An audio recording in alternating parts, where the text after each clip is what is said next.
స్వర్ణాంధ్ర 2047 విజన్లో భాగంగా రానున్న 5 ఏళ్లకు నియోజకవర్గ స్థాయి విజన్ అమలు ప్రణాళికలు రూపొందిస్తున్నట్లుగా ముఖ్యమంత్రి చంద్రబాబు వెల్లడించారు.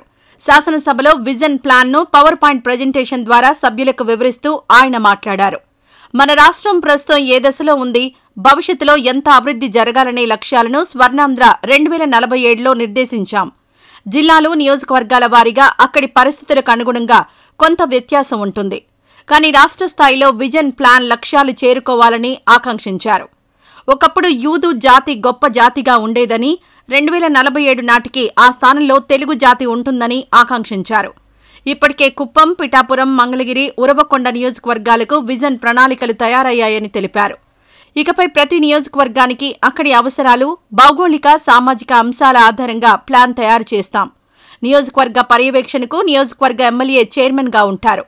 ఒక స్పెషల్ ఆఫీసర్, 5 సచివాలయ ఉద్యోగులు, ఒక యంగ్ ప్రొఫెషనల్ అందులో ఉంటారు. జిల్లా స్థాయిలో జిల్లా ఇన్ఛార్జ్ మంత్రి చైర్మన్గా ఉంటారు. ప్రతి 3 నెలలకు పురోగతిని సమీక్షిస్తాం. వచ్చే కలెక్టర్ల సదస్సులో జిల్లా ప్లాన్లు ఆవిష్కరిస్తామని చంద్రబాబు తెలిపారు. P4 కార్యక్రమాన్ని ఉగాదికి ప్రారంభించనున్నట్లు వెల్లడించారు. నియోజకవర్గాల్లో ఎమ్మెల్యేలు ప్రారంభించాలని సూచించారు. నియోజకవర్గ స్థాయి విజన్ ప్లాన్ అమలుకు, పేదరిక నిర్మూలనకు ఎమ్మెల్యేలదే బాధ్యత. మీ నియోజకవర్గాల్లో ఉన్న అవసరాలకు అనుగుణంగా దీన్ని అమలు చేయండి. నా నియోజకవర్గాన్ని చూసుకుంటూనే రాష్ట్ర స్థాయిలో లక్ష్యాలు చూసుకోవాల్సి ఉంది. ప్రస్తుతం రాష్ట్ర ప్రజల తలసరి ఆదాయం 2,98,000.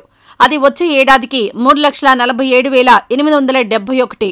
2028-29 నాటికి 5,42,985కు చేరాలి అన్నారు.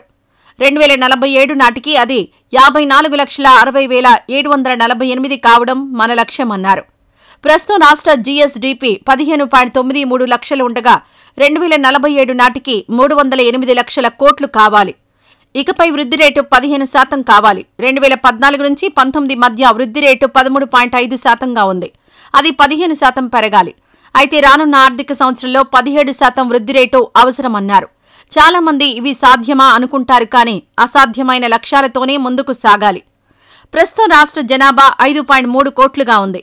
2047 నాటికి 5.8 కోట్లకు పెరగాలి. అక్షరాస్యత రేటు 72% నుంచి 100% కావాలి. మనుషుల జీవితకాలం 76 ఏళ్ల నుంచి 85 ఏళ్లకు పెరగాలి. పనిచేసే మహిళల శాతం 45.8% నుంచి 80% దాటాలి. ప్రస్తుతం రాష్ట్రంలో పట్టణ జనాభా 36%గా మాత్రమే ఉంది. అది 60% కావాలి.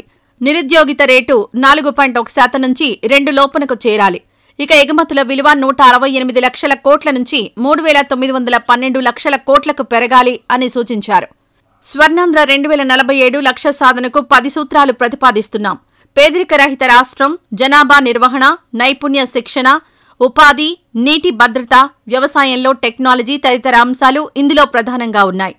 వీటి అమలు కోసం జిల్లా, నియోజకవర్గంతో పాటు మండలం, మున్సిపాలిటీ స్థాయిలోనూ విజన్ ప్లాన్ అమలు చేస్తాం.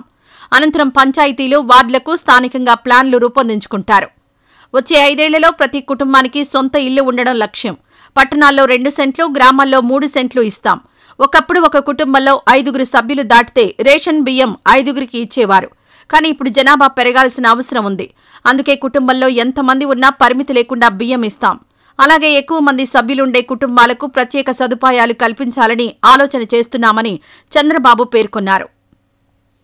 ఈ వీడియో నచ్చితే లైక్ చేయండి. అలాగే మా ఛానల్ ని ఫస్ట్ టైం కనుక చూస్తున్నట్టయితే ఇప్పుడే సబ్స్క్రైబ్ చేసుకుని పక్కనే ఉన్న గంట సింబల్ ని యాక్టివేట్ చేసుకోండి. అప్పుడే మేము పెట్టే ప్రతి వీడియో మీకు నోటిఫికేషన్ గా వస్తుంది. అలాగే ఈ వీడియో పూర్తిగా చూసినందుకు ధన్యవాదాలు.